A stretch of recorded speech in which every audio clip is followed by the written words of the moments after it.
Venezuela's inflation rate has just shattered the 10,000% mark. What's going on?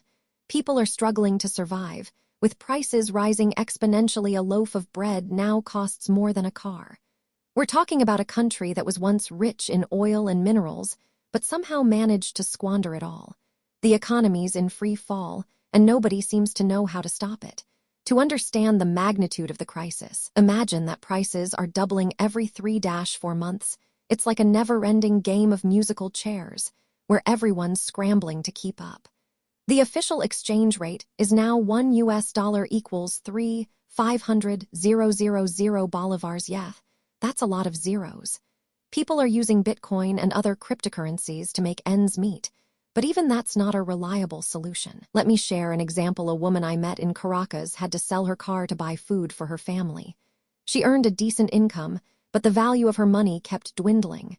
She was forced to sell her car for a fraction of its worth just to feed her kids. It's heartbreaking to see people struggling like this. Now, here's the thing: Venezuela's economy isn't just a victim of circumstance.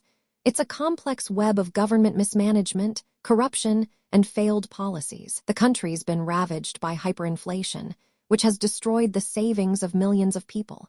I've talked to economists, politicians, and everyday Venezuelans, and it's clear that this crisis is a perfect storm of bad decisions and systemic failures.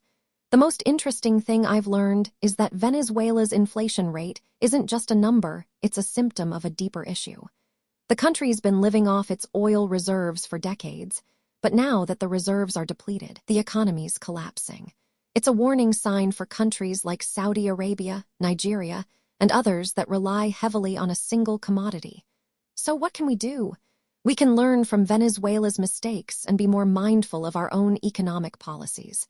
We can support organizations that help Venezuelans rebuild their economy and start anew. And we can be more aware of the impact of our daily choices on the global economy. Subscribe if you don't want to miss the next one.